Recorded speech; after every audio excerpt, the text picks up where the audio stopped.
It's Kal Kat, the Kal Katster, and it is Friday, July 8th. You're watching Kal Kat movie reviews. Weird Kitty 07. Like and subscribe. Okay. Don't have any sponsor. Yeah. Finished the script for first draft for the Star Trek Chimera 2. And now we're going to go on to last week. Now we're going to go on to some models. And now we're going to go on to the review. The review for this evening is Batman: The Long Halloween, Part 1. Yes, it was an Amazon Prime Video rental. They have it's already on a DVD and Blu-ray if you want to go get it at Target for $22. I figured I'd watch the Blu-ray rental. Instead Steelers good. It's already been reviewed on Stone Gremlins. They already did a review of it.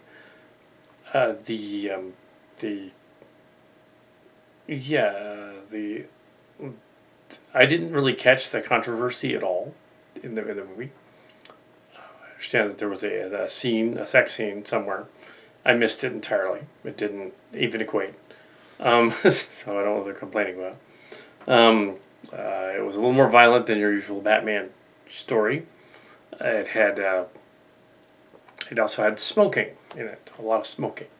You don't usually see that in cartoons and movies nowadays because they made it very much like a cross between the 40s noir and 60s. Or the Dark Halloween, the Long Halloween, elements of that were used as the basis for the Nolan Batman movies. So he used some elements of that. Not this part, but the second. I don't know which parts. If they're going to introduce Scarecrow and Bane next, then that would be. But they haven't done that yet, so I would say only elements of it, thematically, not characters. Because otherwise it's completely different. It's more like The Killing Joke, which was an earlier one that they did. All these were comic books that were earlier, and they've made adaptations of them. This was a PG-13 version, so there was a little blood, a lot of guns going. Falcone, the Roman family, and the other one were buddies with Bruce in the story, and the Falcone guy is really, really trying to be Marlon Brando. He doesn't quite have the accent right, though, to play Brando. Not Godfather era Brando. He sounds a little too much like Christopher Walken. It's not quite right. Oh, anyways, it's not Christopher. Well, the guy playing the Joker does a fairly good imitation of the Joker. It's not. I think it's the guy from the Ninja Turtles versus Batman. I guess who that is. Who also played an okay Joker? It's not Mark Hamill. And it wasn't me. At least one of those characters does sound a little like Kal Kat. The Weasley brother character, skinny character. So there's a character called the Calendar Man. I'm not sure if you're familiar with that one. Who is sort of like a Riddler but with dates. That's in Arkham. There's a there was a smile scene there. It's Solomon Grundy down there in the sewer. He's in there, of course. I had a wink at that. It's funny. Solomon Grundy, yeah. So this is, I believe Long Halloween was in the 90s. Maybe the early 2000s. During Shadow of the Bat, that time period. A little after the animated series. The style looks like it's in that same era as the animated series, but it's different actors playing them. It's very much in that style, but a little less stylized, a little less cartoonish, more like Art Deco, and 40s. The cars kind of look like they're from maybe not the 40s. I would say that they're probably emulating more like the 50s, early 60s, like maybe somewhere around. Because the cars look kind of. They don't have the flat flare of 50s cars with the fins. It looks more like it's. Yeah, I would say it's not because the animated series was going for 40s noir, whereas this one has a little bit of 40s noir, but it has a twist that's more 60s. I would say the 60s, like 65 or something. Well, there's no Robin in it, so it's different. There's other characters that are different. So there's a guy killing people on holidays. There's Halloween, Thanksgiving, and Christmas and New Year's. The 4 holidays in the story. He's killing off the members of different casts. In the story, this one's a mystery. Apparently, Batman is not that great a detective, which is funny. Some people are complaining about that.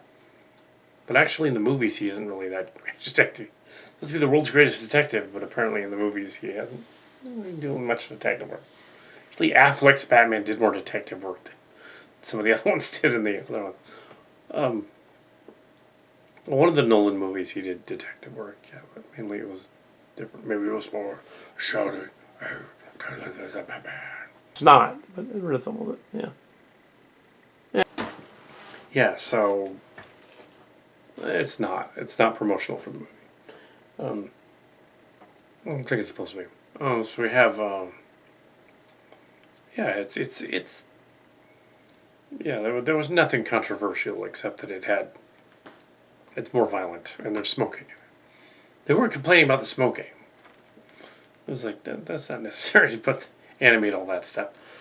Yeah.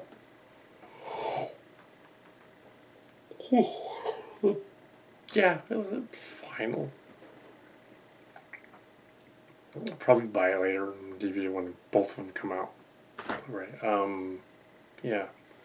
It's part 1, so it's kind of like incomplete. It's only part 1. Similar to when they did The Dark Knight Returns 1 and 2, Batman Returns 1 and 2, which had Peter Weller as Batman. So it's still similar to that. Yeah. The DC comic book movies, or cartoon movies, that's what this is, are actually better than the Marvel cartoon movies, usually, which is interesting. I have seen the What If trailer. It's rather underwhelming. So I have seen Marvel's cartoon What If thing. I'm like, kind of, I don't know. But yeah, this is it was fine. It was interesting. There's Harvey Dent's character and his backstory and his wife and all that. They developed that. As you know from the comic books, Harvey Dent becomes Two-Face, and I'm guessing that what's going on is that they kind of foreshadow it in the movie. I'm guessing that it is actually Two-Face that's doing it. I'm gonna guess that's what's going on. He's just double life as he's not yet Two-Face, but he's going there toward that direction, which would make sense. And the Joker's in it. He escaped from the asylum, and they think he's in on it, but he's just in it. There's some funny scenes with him. Anyway, so yeah, the guy did an okay job as the Joker. I mean, there's no one quite like Mark Hamill playing the Joker. Yeah. Yes. I sound a little too much like Starscream, though. I don't quite sound like Mark Hamill. Starscream. Chris Latta. And the guy from Transformers Armada was really trying really hard. And animated. Yeah. Transformers animated. And not so much with Transformers Prime. Yeah. And fairly soon is Netflix Kingdom. They're also doing a movie. So they're not only doing. They're basically doing all Transformers mush as the Netflix show. Basically their version of it. Parks Cards has seen some of it and some of mine and says, yeah, they're doing it. They've been copying us for years. Yeah. Anyway, but not so much with Batman and DC. We haven't really done anything with DC stuff. No, no. Either Paramount or Disney. Not so much DC. Yeah. So, Hasbro or Disney, Marvel. Um, so, yeah, it's fine. Yeah. Great minds think alike. So, yeah, well, since this is only part one of two, there's kind of not much more to say about it except that the Batman movie, except that it works. The animation is fairly fluid. There's a few minor gonks here and there, but clearly they used a sort of CG flash animation style and made it look hand drawn, even though it clearly isn't. And you can tell in parts where the backgrounds are much like the the animated series from the 90s. The backgrounds don't quite match it. Like when the plane has the Joker tries to gas the New Year's crowd, and like in the Burton movie, the gas sort of just goes into space on the background that doesn't do anything, and it's like it looks a little off. And then this one guy gets chopped up by the propeller thing, which is yeah. NPCs generating and stuff. No, nothing like that. But yeah. So we have some gore scenes and the guy getting ground up. Turns out it wasn't. He wasn't the main bad guy. We still know who the bad guy is. I'm guessing Harvey Dent. Maybe they'll pull a bait and switch. Because in mysteries, there's always 4 ideas that go around and around. They say there's 7 in sci-fi, but it's really 4, but it's the same way. You have the 4 basic principles of mystery. You have man versus himself, man versus supernatural being, some kind of thing. Man versus nature, and man versus like God. So you have like this. So when they introduce, it's either when they introduce an obvious bad guy in the first act, and it's him, or it's they introduce the obvious bad guy in the first act. He's a red herring. It's not him. Some other dude. Or it's a third person that you didn't know was there. Or God did it. It's just completely random. The last act, killer shows up and you have no idea who that was. Same thing in sci-fi with the man in nature. Same idea. Yeah, so for the most part, shows like Star Trek are sci-fi fantasy space opera, man versus man and his nature. Basically, Star Trek. Sometimes it's man versus God, man versus mystery, man versus nature, but usually is man versus man as an alien species. Or you have, and the same thing with Batman. It's usually man versus man. There are some supernatural creatures there sometimes, like Solomon Grundy, but for the most part, it's man versus man. Yeah, Batman is not at all subtle. And then Star Wars, for instance, it's man versus creatures, beings, whatever, and himself as well. So it's a little bit like Star Trek, but more fantasy. Yeah, so puppets and things, fight puppets, alien critters. So, yeah, Batman, The Long Halloween. So yeah, it was okay, and it's a little underwhelming because it's clearly part 1. Yeah, the graphic novel was fairly long though. I'm sure there are others out there that have studied the graphic novel considerably and know I know more about the Dark Knight Returns one and the Batman Returns one and the others from the 80s than I do Long Dark Halloween. Uh, Tim Tim would know all about that. Big Tim from Pine Hill. He'd know all about that.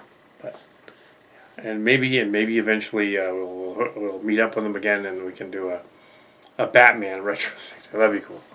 That'd be awesome. But maybe if we just saying that could we can find out where he is. That he would know all about that stuff. So yeah. Yeah. Batman. Halloween. Yeah. Yeah, Nolan wasn't really. Yeah, I'm guessing that other stuff shows up later in the next act. That we get Bane and we get Scarecrow. End with the next Halloween with Scarecrow. Two-Faced, yeah, because this one didn't have that yet. Using elements. It's a slightly different universe because Gordon's a different person. His daughter is young. She's not obviously not Batgirl yet. There's no Robin yet. So it's a different universe. Yeah. So